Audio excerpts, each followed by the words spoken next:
Now, onto the Pokemon. I've separated it up a little bit just so that I know what's up and coming. So, first of all, we have 4 grass types: Sceptile, Breloom, Illumise, and Trevor. Here are 2 of them. Illumise, speaking of teammates, I feel like Illumise could be one of these Pokemon that if you're going to have a deck geared toward teammates, Illumise could find a place there. We get to search your deck for a basic energy and attach it to one of your benched for just 1 grass. I think this is very useful. It could be useful for Virizion Genesect. At the moment, they're struggling because of flare tools and stuff. If you play 1 or 2 Illumise, you can still get some energy onto the board, which is good. Also, if you play those teammates, you can find stuff like G-Booster really easily. So that could be a new way of playing Virizion Genesect, or just Genesect Illumise. That could be very interesting to see. I've also put down the Breloom here because he's a grass type that has a fighting attack cost. Now, I'm not sure how viable he is. His attacks are still fairly expensive, and obviously fighting doesn't have any acceleration right now. But it's interesting to see that because Landorus is weak to water, Breloom is of course a grass type, and he can counter Landorus EX's weakness, which is quite interesting. His attacks aren't that good. Dynamic Punch for 40, flip a coin for 20 more, and your opponent's active is confused. Could be annoying on the coin flip for your opponent if they get confused.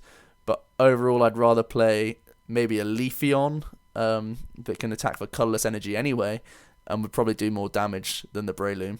And you don't really want to stick 3 energy to do the Mega Kick, especially for a fighting deck that doesn't have acceleration. So the Breloom, I just put it in there because he's interesting. I don't think he's that useful. But the Illumise are very strong potentially. With teammates combined, it could be a new accelerator for Genesect. Speaking of grass acceleration, we also have this Sceptile that you can see here. His ability is Nurture and Heal. Once during your turn, you may attach a grass from the hand to one of your Pokemon, and if you do, heal 30. This could be a great way to accelerate grass once again. Maybe a more late game thing combined with the Illumise. If you could set up a couple of Sceptiles, that could be really useful. And healing is great as well, forcing your opponent to pretty much one-shot you otherwise, or at least do a whole chunk of damage. If they're hitting like 90 to try and 2-shot, this healing would make it awkward for them. And 90 is a common number we see at the moment. So healing's really good. It could be useful for cards like Heracross and the Mega Heracross, who needs to hit hard when he has high health. Healing it would be useful, especially because we also have herbal energies. We could heal 60 in 1 turn and attach 2 energies to a Pokemon, so that's really strong for grass types. Again, if you're trying to tank, that's really good. I'm not sure how good Sceptile is though. The thing that would make me think, yeah, I'd still play a stage 2, is because he himself is a grass type. So if your deck is around grass types, you don't really worry about Seismitoad anyway. You just don't set up the Sceptile and kill the Seismitoad just through typing. But of course, now they can play weakness policy, so you have to be on your toes. I might have to retract that comment if they're going to play high weakness policy counts. Anyway, we have Trevenant EX. He's a 180 HP EX Pokemon, the first EX that I've shown off. And his first attack is Dark Forest, 20, and your opponent's active can't retreat. So that's could be quite annoying if you can Lysander or Red Signal something up if you put him into a Genesect DX deck. And Stall, that could be quite useful. Overall, I don't think his attacks are too strong. He also has Wood Blast that does 50 and 20 more for each grass energy attached to this Pokemon. So he's hitting 110 for 3 for the actual cost of Wood Blast. Obviously, he could hit 70 with a grass and a DCE. I just think he's outclassed at the moment by Virizion Genesect. But grass is a great type to have right now, and he could find himself a spot as a useful one-off tech in Virgin, just because of that Dark Forest is kind of annoying for opponents, especially with Red Signal. You can buy yourself a couple of turns while you're stacking up Genesects. Maybe if there's a turn that you can't G-Booster, you just Dark Forest for a turn or something like that. Overall, I don't think he's great. The 3 retreat cost is bad. The weakness to fire, obvious. Maybe if he had a weakness to something other than fire, he would have been playable. Because maybe if he had like dark weakness or something, he would have been thrown straight into Virgin. But because he still has that awkward weakness and stuff, he doesn't really offer too much more to Virgin, which is the strongest grass deck out there at the moment. Next up, we have the fire types. First off, we're starting off with Ninetales and Magcargo. Ninetales is pretty interesting. The ability's cool. each player can't play any stadiums from his or her hand. So this is basically, if you want to win the stadium war, you put yours down and get Ninetales out.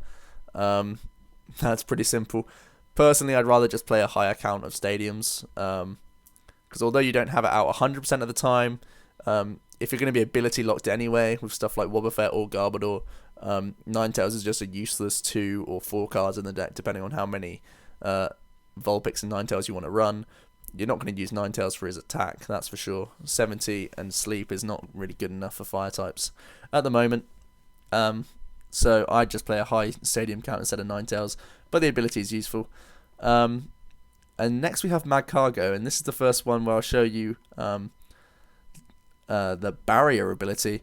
Whenever your opponent plays a trainer card, excluding Pokemon tools and stadiums, prevent all effects of that card done to this Pokemon. So if you have Magcargo in the active, he can't be Lysandered out or anything. He's really cool. He can't be lasered.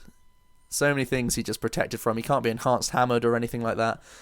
So that's a really good ability, and we'll see this barrier ability on a couple of other Pokemon that I'll talk about in the set.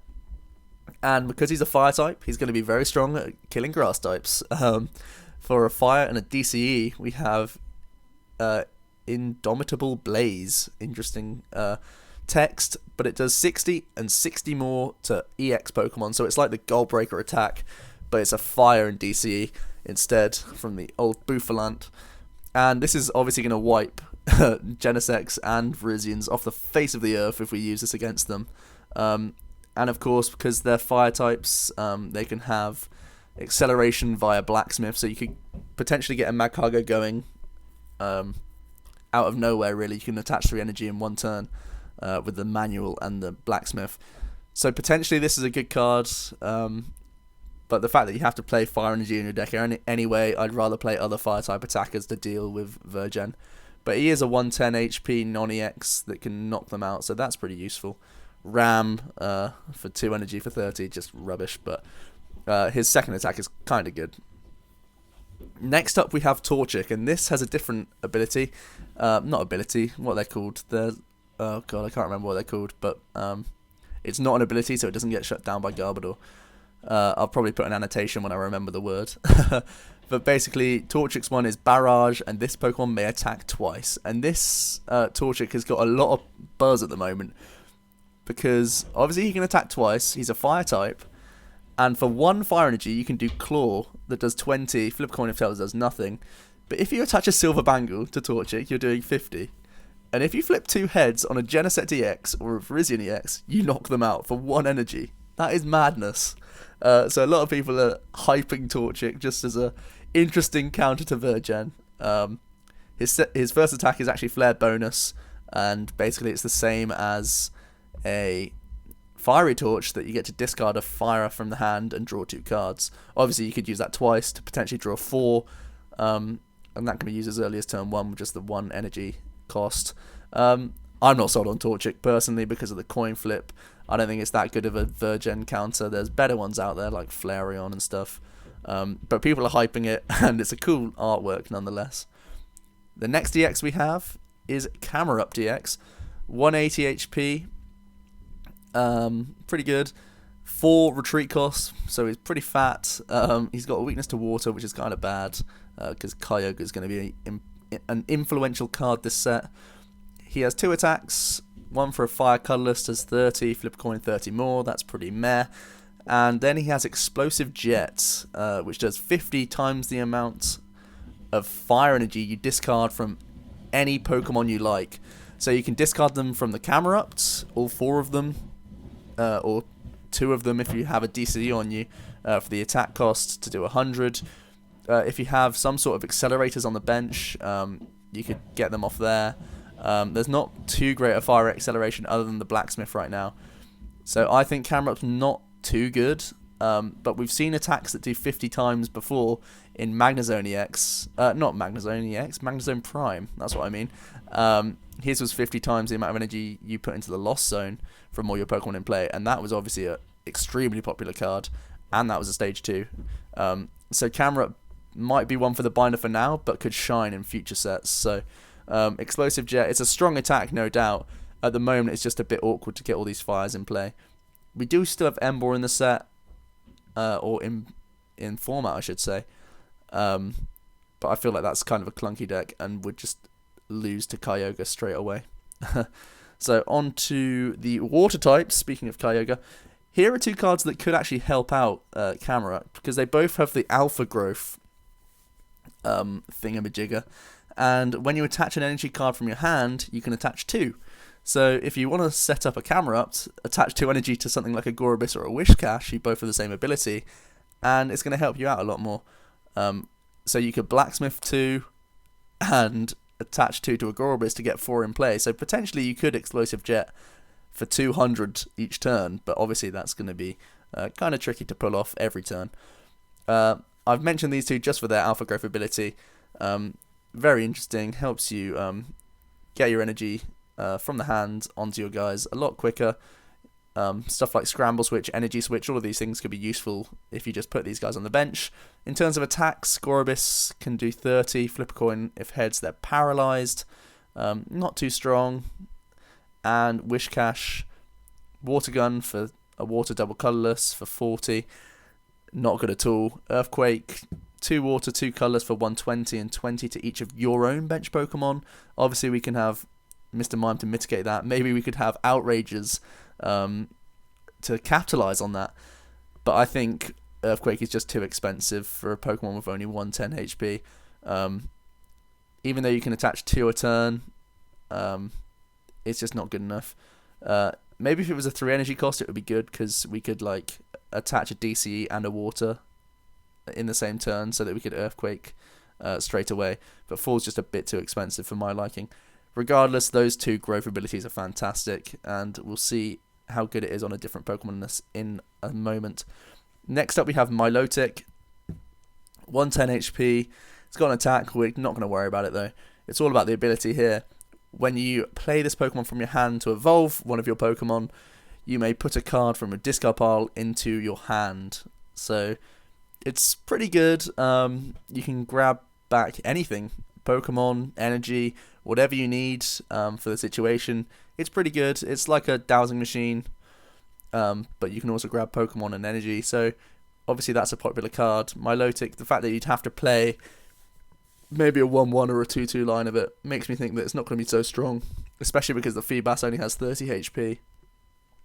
But Sparkling Ripples is definitely a good ability if it was to be pulled off. Next up we have Wailord EX, and he has a monstrous HP, 250. That is just madness. That's higher than any Mega EX or Primal, and he's just a normal EX. That is just ridiculous. Wailord always has such crazy HP, and he also has a crazy attack cost, 5 water energy. How on earth are you going to set this guy up? Someone tell me. Other than maybe a Scramble Switch from a Gorobis or something. I just don't think this card's playable. You do 120 and he gets sent to sleep afterwards. Not at all a high enough output for the amount of energy you have to put towards him. Maybe if it was 200 damage, this card would be maybe a little bit more playable. But 120 is just not worth it. He has the ability Water Veil. When you attach an energy from the hand to this Pokemon, remove all special conditions from it. So I guess if you're asleep and you remain asleep back on your turn, you can attach a 6th energy if you really feel like it to a Wailord to wake up and do another 120. But really, it's just not worth it. Also, it has a grass weakness, so it can still get destroyed by a Genesect with a Muscle Band and a Deoxys. So that's really a lot easier to get set up than a Wailord with 5 energies. Continuing on the water, there's a lot of water support this set. We have Manaphy, and like the Illumise I was saying earlier, this could be combined very nicely with teammates for your water decks. For 1 water energy, you can shuffle and draw 6, so that's pretty good. Adding consistency to your deck, refilling your hand if you've got a Shocker. And also you have Lifesaver, put 2 waters from your discard pile into your hand. Also a useful card, just getting it into the hand could be good for these Pokemon with Alpha Growth. One of these is Swampert that you can see on the right here. Once again, like the Gorobis and the Wishcash, you can attach 2 energy a turn to this Swampert, and I think this is a really playable card. Combined with the teammates and the Dive Ball support, Swampert is going to be fairly easy to get out in good numbers. And he has Alpha Growth, of course, which is fantastic. Helps him set up his attacks. And he has a great ability, Diving Search. Once during your turn, you may search your deck for any card, shuffle your deck, and then put the one that you searched on top of it. And like I say, with Acrobike, you can then play the Acrobike down, pick up the top two, choose one, discard the other. So it's basically a computer search in Diving Search if you use Acrobike, which is fantastic. Just grab anything you want.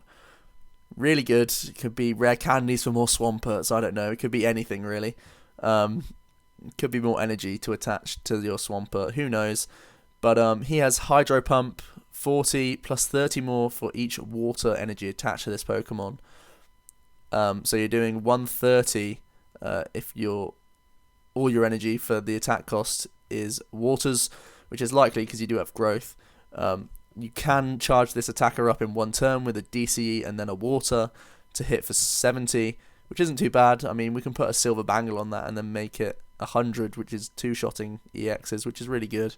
So Swampert, a very, very strong card. Good ability, Alpha Growth's fantastic, a decent enough attack as well. Even if he's not the main attacker in a deck, he could be a very good tech for a lot of water decks out there right now. And next up we have the big man himself, Kyogre and Primal Kyogre EX. Kyogre on the left here, he has 180 HP, standard for an EX really. Water Pulse does 30 for 2, and your opponent, your opponent's active is now asleep. That's really meh. Not much to say about it. And then Giant Whirlpool does 140, and you get to return 2 waters from this Pokemon to the hand. I mean, it's fairly good output, and if you're against stuff like Yveltal, returning energy is pretty good, I guess. It helps you tank a little bit better if they're going to hit you with an Evil Ball. But overall, I'd rather keep the energy in play than just get rid of it. But it's not about the EX, it's all about the Primal, really. This card is fantastic. Probably going to be one of the most expensive cards coming out of this set. 240 HP, massive, great for tanking. Growth lets you attach an energy from your hand. It allows you to attach 2 when you attach 1, which is amazing. And his attack is monstrous, let me tell you. For 3 water and a colorless, you can do 150 damage and move 2 energy from this to one of your benched. So if your Primal is going to die next turn, you've already moved 2 to the bench, and then you can just use Alpha Growth to attach 2 more onto a so that you have this guy set up turn after turn. And you also do 30 to each of your opponent's benched EX Pokemon, which basically sets up Tidal Storm to knock out everything. So once you've done your first one with a Primal, you move 2 to a second Primal Kyogre, and then when your active one dies, you get to bring up the new one, attach 2 more energies, so he's ready to attack, and then because you've did the 30 snipe to everything else with your first Primal Kyogre, Tidal Storm is doing enough to knock out every EX, pretty much, that's in the active position, and you get to continue to snipe. So this is absolutely fantastic. Energy conserving with the moving, it's awesome, so it means you can have a lot of good techs in your Primal Kyogre deck. Stuff like Kyrums, the non-EX Kyrums. Obviously you can attach to other Kyogres, maybe even Swampert if you want to do that, have him as a bench attacker. Or a non-EX attacker, I should say. Just a really, really powerful in terms of output. You get to snipe as well, so you can do the whole board if they're trying to use max potions to heal and stuff like that. It could be useful against fairy decks, because they have to heal off all their 30 little damages on all their guys if they want to do that. Otherwise, they risk losing all their energy with their attackers. So Tidal Storm, very, very strong attack. Really good Pokemon. Probably the best Pokemon in the set, I would say. Next up, we've got the Lightnings, the Psychics, the Fightings, and the Darks. Not too much support for any of those, really. A couple of good cards in the Fighting, though, so we'll get onto those now. First off, we have the Lantern. I'm going to mention it just like I did for the Breloom, because it's a Lightning type with a Water attacking cost, so it could be splashed into a Kyogre deck, and then you move 2 energy to the Lantern if you're up against, say, a Yveltal, and hit for weakness on them. Unfortunately, like the Breloom, his attacks just don't really do enough. He actually has the same damage as the Breloom, which is interesting to see. 100 HP as well, so he's pretty much what I said about Breloom, we can say for Lantern. Dive does 40 for 2. Flip a coin if heads, prevent all effective attacks, including damage done to this Pokemon.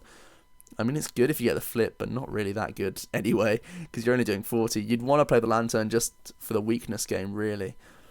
And Takedown doing 80, you'd still need a Muscle Band, and there's plenty of better Lightning types attackers out there to deal with Yveltal at the moment than Lantern. Next up we have Electros. Unfortunately, the Electric is not as interesting as previous ones. Regardless, Electros has a good ability.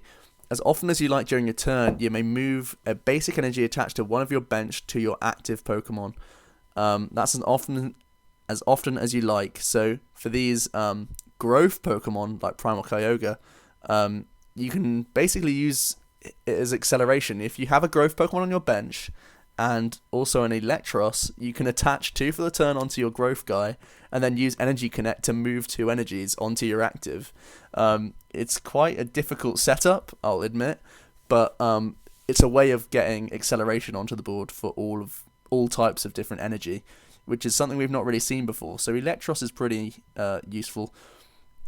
Also, if we've maybe used a Keldeo to come to move our guy from the active, we can move energy off Electros via Electros onto the Keldeo that we've come in active, we've rushed in with, and then Max Potion our attacker on the bench, and then retreat with the Keldeo, and then move those energies back onto our active. So it's a new way of getting Max Potion to work, which is kind of interesting. You'd have to combine that with Keldeo in my own head. That's how I imagine it. Of course, you could just switch into a different attacker of the same attacker, like if you had 2 Yveltals. But I think Keldeo would be the best way of using it. So Electros, very powerful ability. I really like it. His attack's obviously useless, but obviously the ability is kind of good. It is expensive though. It's a stage 2. I'm not sure how playable it is. You're going to have a clunky deck if you want to play this card, but the ability is definitely powerful. Next up onto the Psychic type, so not much support for Lightnings. We have Nidoqueen with the Barrage ability. Oh, I keep saying ability, it's not. I really want to know what the word is, I've forgotten. It's a really annoying phrase. It's quite a pretentious wording. Anyway, this Pokemon can attack twice, that's why we're going to have a look at it. Psychic typing, so it's good against killing like Mewtwo's, Lucarios, Deoxys, EXs and stuff like that. 140 HP is really good for a stage 2. And for 1 psychic energy, we can do 30 in poison. Remember that we can attack twice, so that's 60 in poison. And remember that we can put a silver bangle on this guy, so we can do 120 in poison. This is starting to sound a lot nicer. And that's only his first attack for 1 psychic energy.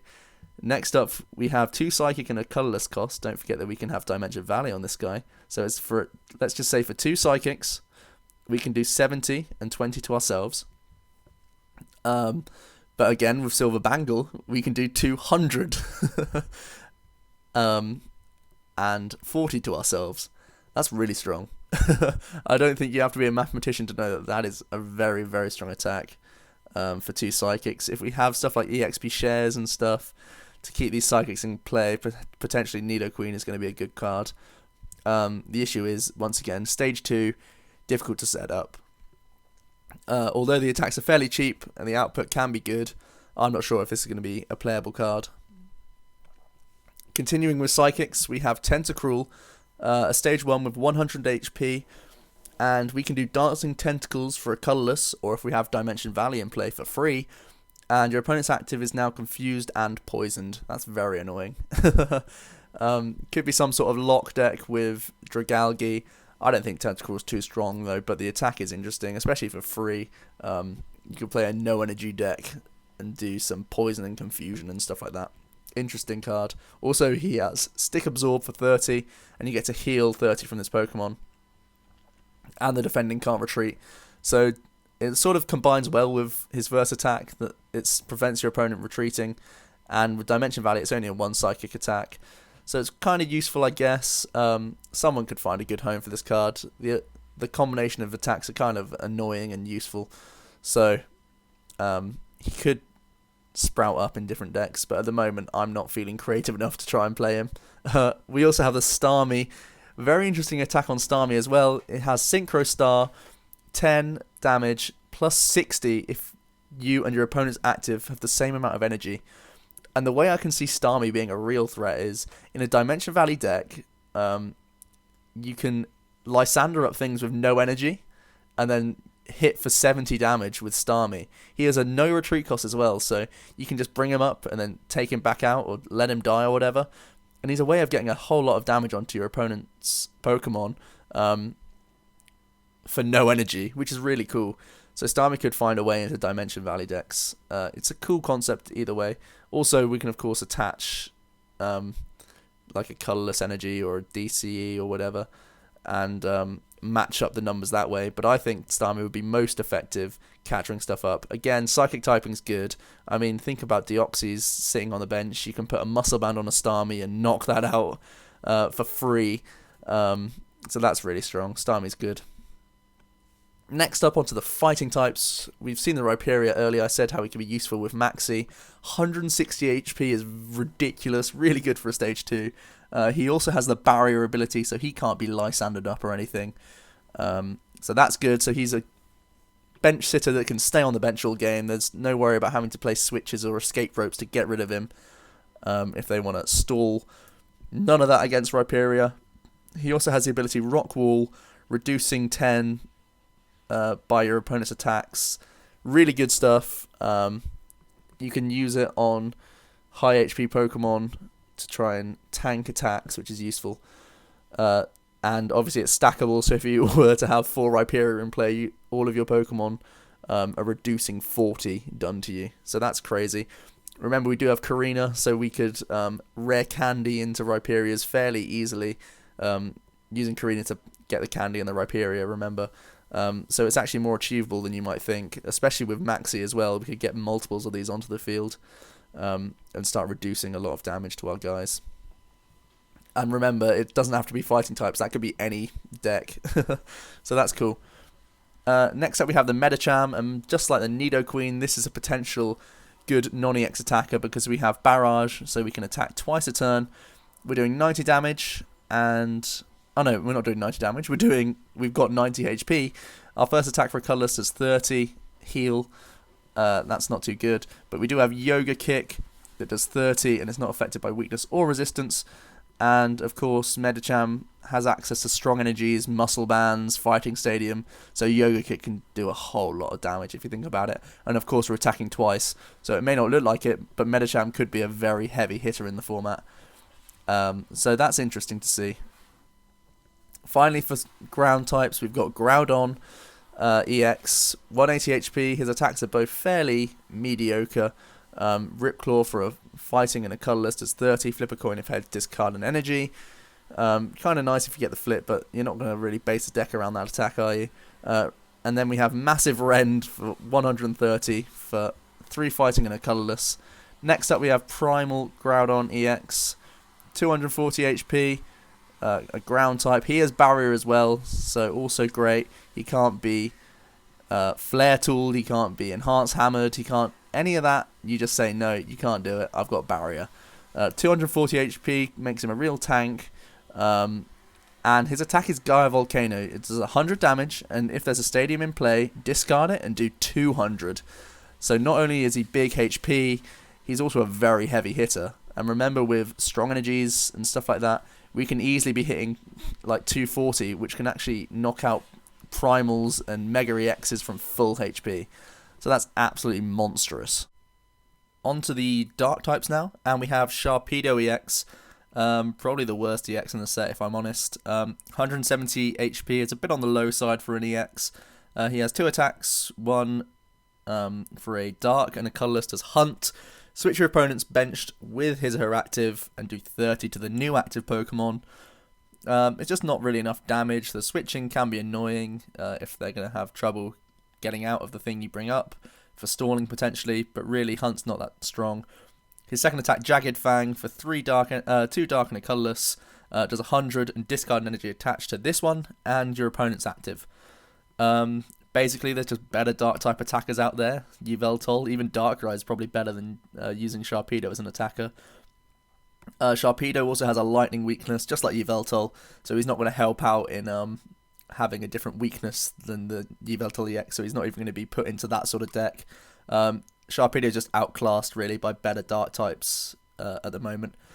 And then we have Crawdont. He has an annoying ability, again, a lot of cool, annoying, frustrating abilities to try and outmaneuver your opponent. He has Unruly Claw. When this Pokemon evolves, you may discard an energy attached to your opponent's active. So only they're active, it's sort of limited, but it's a guaranteed Crushing Hammer when you evolve. And we do have AZ, we have Super Scoop up in the format, so it could be a good way of stopping your opponent from doing anything really. Potentially a partner alongside Seismitoad EX, that would be a very annoying deck to come up against. So Crawdont may find a way to be a bench tech for some sort of deck right now. Energy removal is very strong, and obviously at the moment Seismitoad is running high counts of crushing and enhanced hammers. Potentially a Crawdont line could be a new revenue of energy denial in a deck. It is only for the active though, so it's sort of limited, but of course the no flip makes it better than Crushing Hammer if you're trying to stop their active from attacking you. So yeah, it could find a way into a Seismitoad deck. That's the main reason I can see it being played. Next up we have the Metals, Fairies, Dragons and Normal types. There's a couple of each, so we'll start off with the Metals. Very exciting two metal cards here. Aggron and Mega Aggron EX. Aggron himself, he's no slouch. He can do a lot of damage. He's got 180 HP. And his first attack for a metal and double colourless, so this can be attacking as early as turn 2. He can do 50, flip for 30 more. Not great, but not bad. It can help getting some damage onto EXs and stuff early on. Maybe do some damage to low HP basics. His second attack, Raging Hammer, does 60 and 10 more for each damage counter on this Pokemon. This could add up to be huge damage. Really, really big damage. Aggron does have access to the shield energy, the new thing. Obviously, we could use DCEs to speed up the cost of Raging Hammer. Also, we have Bronzong to accelerate our energy. So Aggron could be attacking fairly quickly, and we could recharge Aggrons quite consistently as well. Raging Hammer could be a really good output attack, especially because we have the Shrine of Memory Stadium. We could use it with Mega Aggron EX, who has 240 HP, as you can see there, and Raging Hammer would just be ridiculous output if they start swinging on you. And unless they can hit 240, or sometimes even 250, or even more than that if you have special metal energy attached to you, the shield energies, basically it's very difficult for anyone to hit 250 right now. Off the top of my head, I can't think of anything other than fire types, maybe because of the weakness. So Aggron's basically going to be staying around, and then Raging Hammer can take full advantage and take knockouts. So Aggron could also be seen just as an HP buffer for the normal Aggron EX's attacks, but he himself has a great attack in Megaton Slam. Does 120, flip a coin if heads, 120 more damage. So Megaton Slam can do 240 damage. That is knocking out everything in the world, other than another Aggron EX, I think. Maybe a Wailord would survive. But that is huge output. Of course, we still have Victini in the format, so 75% chance of you hitting 240 a turn. I think that's pretty incredible. If Tails, you do 20 to each of your bench, which is quite bad, but I mean, you can just throw in a Mr. Mime and that's okay. So Aggron with the Bronzong support, so much HP, and an attack that can wipe EXs clear off the field, I think that's a recipe for a very strong top tier deck. I'm not sure which is going to be stronger, a build based around Victini and using Megaton Slam to get your knockouts, or a sort of Shrine of Memories Raging Hammer type build, where you force them to swing at your Aggron and then you do massive damage that way. Because you do 60 plus 10 for each damage counter on this Pokemon, so even with like a Muscle Band, you're hitting 80, which isn't bad at all. And when Shrine of Memories is in play, you can still use Megaton Slam if you want to. It's just if you play the Victini or not to increase the chances. So Aggron has a lot of options, a lot of good support cards around it as well, with the Bronzong and the special metals and all of that stuff. So going to be very interesting how this fits into the format. Very, very strong card, and it opens the door a little bit for fire-type attackers to take down this big old card. Continuing with metals, we've got some more roguish type things. We've got another barrage attacker, Excadrill. He can attack twice, 110 HP, pretty okay for a stage 1. He's metal as well, so he can use the shield energies to beef up the damage that your opponent has to do to knock him out. His first attack is Dredge, and you get to search your deck for 2 energy cards and attach them to this Pokemon. And read the writing, it says 2 energy, not 2 basic energy. So you can go ahead and search your deck for 2 shield energies straight up away. And then shuffle your deck afterwards. And of course he has Barrage, so you can attack twice. So you can use turn 1, not turn 1, your first attack could be Dredge, and then you can set up your second attack, Maclaw, 50, and not affected by weakness or resistance. Oh no, it's not affected by resistance, it is still affected by weakness, which is actually even better. And with a Muscle Band or a Silver Bangle, you can hit 70 or 80. And of course, from there, once you've done the first turn Dredge and you stay alive, then you can hit 100 or 140 with a Muscle Band, or 160 with the Silver Bangle attached to this guy. So very strong card. It sets up itself with Dredge. Obviously its output's weaker when you do use Dredge, but of course he's a metal type, so it could be Excadrill Bronzong, and you set him up that way, and then just double Maclaw each time. So Excadrill, again, has a lot of options, and that barrage attack, that alpha ability, or whatever it's called, very strong there. Next up we have the Doublade, 80 HP, metal type again, so you could use Bronzong. I can't imagine you would, because he's DC compatible. And he has False Swipe. Flip a coin, if heads, put damage counters on your opponent's active until its remaining is 10. So we've seen Eradicate that does it without a coin flip, but his cost is an extra colourless. Sometimes we see Eradicate with Mew and stuff like that. Kind of gimmicky. This Doublade is different in that he has a bit more HP with 80. I mean, that's still very easy to knock out. But it's just a DCE, and you can use False Swipe. Of course, we have the Victini, so 75% chance of reducing your opponent to 10. We have Hypnotoxic Laser to get those knockouts. It's gimmicky. The Raticate's never really taken off. It's always been considered more of a fun card than a good card. And I think Doublade is going to fit into that category as well. Slightly better energy cost, but because it's on a coin flip, it's probably worse than Raticate, I would say. Next up onto the fairies, we start off with Mr. Mime, and speaking of gimmicks, Mr. Mime's first attack, Trick. You get to move a tool attached to one of either player's Pokemon to another of that player's Pokemon that doesn't already have a tool attached to it. This could open up some hilarious plays, moving around flare tools onto your opponent's Pokemon, maybe taking a tool off of Garbodor, which is useful, especially for fairy decks. If Mr. Mime gets slotted into a fairy deck, they really get shut down by Garbodor. You can't use Aromatisse, so potentially Mr. Mime could use Trick and stop them. I mean, if they're playing Seismitoad Garbodor, you can't use your Megaphones or anything, so Mr. Mime would be the only way that you can get your abilities back. So that could be an opening for Mr. Mime to see play as a one-of, maybe. It's gimmicky though. I think if the attack was you can move it off your Pokemon onto your opponent's or vice versa, that would be huge, because you could like steal your opponent's muscle bands to do an extra 20 yourself, or you could move a head ring that they've put on you, put it on their Pokemon, something like that. That would be amazing. When I first read the card, I thought that's what it could do, but it's only your opponent's or your own. So you can move maybe a muscle band on one of your Pokemon onto another one, or move like a float stone on one of your opponent's Pokemon onto a useless one, something like that.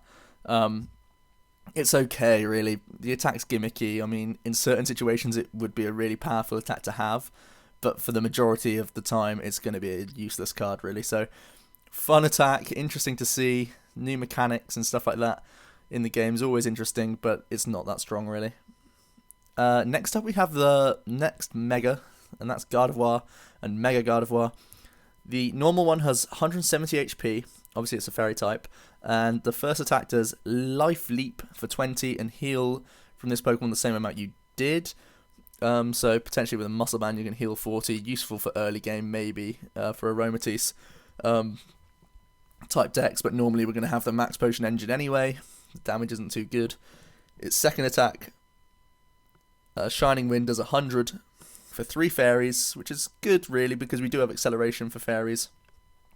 And during next turn this Pokemon has no weakness, and that's very useful because it's metal weak. Metal's going to be a strong card, but when you think about it, we've already discussed the Aggron, and it can hit 240 regardless. So it's neat that you remove weakness maybe against like a Excadrill deck that's going to try and do that against you.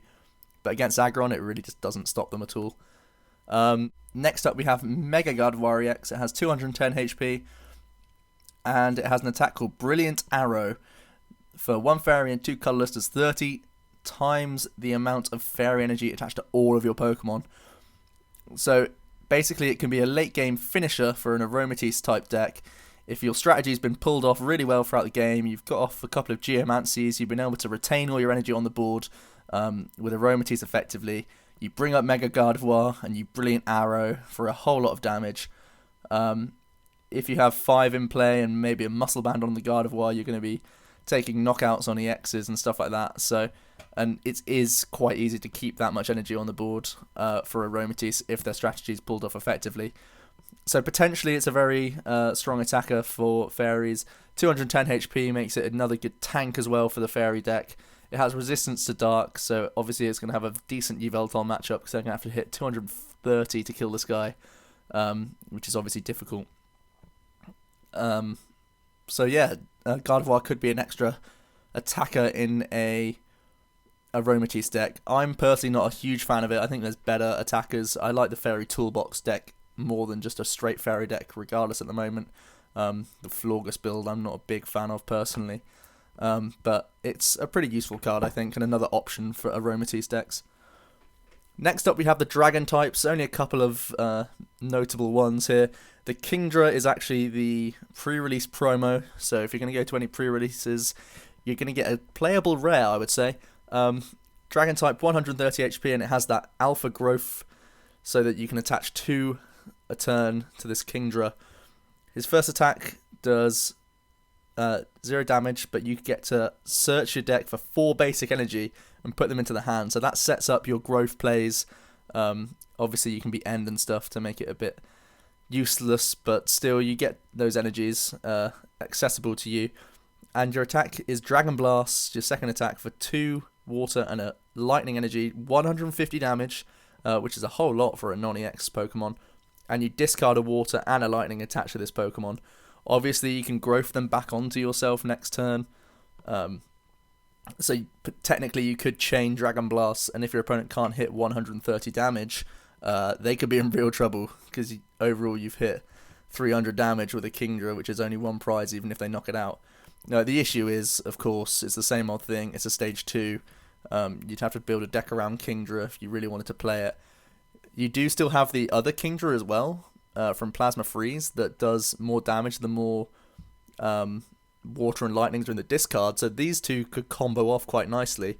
You use this Kingdra to do big damage in the early game, and then the other Kingdra mid to late game to not only do huge damage, but also restore all your energy if you were to finish off with this Kingdra once again.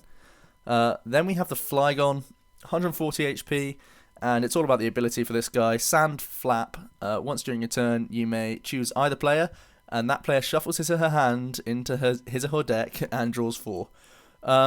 So it's basically a stage 2 version of Electrode, and that's seen play sometimes to help you end-proof yourself. This time, obviously, you shuffle draw, though, instead of just drawing up to 4.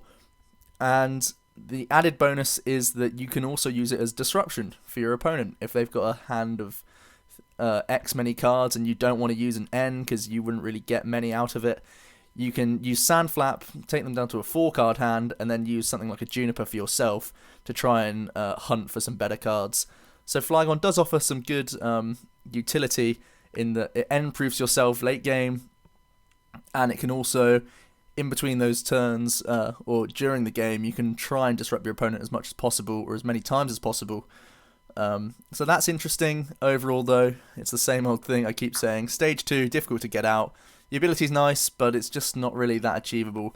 And the space in your deck, you may as well just play something like a red card if you wanted to do that. So Flygon, interesting, but not too playable. And finally, we have the normal Pokemon. The last two I'm going to mention. First is Bouffalant. I really like Bouffalant. They've made a lot of good Bouffalants since he's been released. He's getting a lot of love out there. 110 HP for a colourless basic. That's pretty strong. And he has a strange ability, really. Sap Sipper. You do 40 more to your opponent's grass Pokemon. So this is going to be a good little card to deal with grass types. And his attack for 3 colourless energy is 80. Discarding a special, attach to your opponent's active. Pretty good. If your opponent's playing specials, it could be good against stuff like Seismitoad, stopping them Quaking Punching you turn after turn. Obviously, against grass types, that damage turns to 120 instead of 80. And maybe with a Muscle Band, that's 140. That actually makes amazing math with the Primal Kyogre. If you've used Primal Kyogre to snipe the bench for 30 on all your opponent's EXs, and then you come in on a grass type and use Derail for 140, you knock out a Genesect or a Virizion. So that's awesome. Also, the special energy discard's good. I can see this mainly being played as a tech card in the Kyogre, to be honest, because you can move energy to the Bouffalant to make that 3 energy cost really easy to achieve for the attack. So I can see him being a 1 or 2 of if grass starts being played a lot to counteract Kyogre's weakness. I really like Bouffalant as a 1 of or 2 of in those sorts of decks.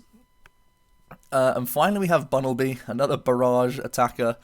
They all seem to be interesting just because they can attack twice. It's something we've never seen in Pokemon, I don't think, or rarely ever.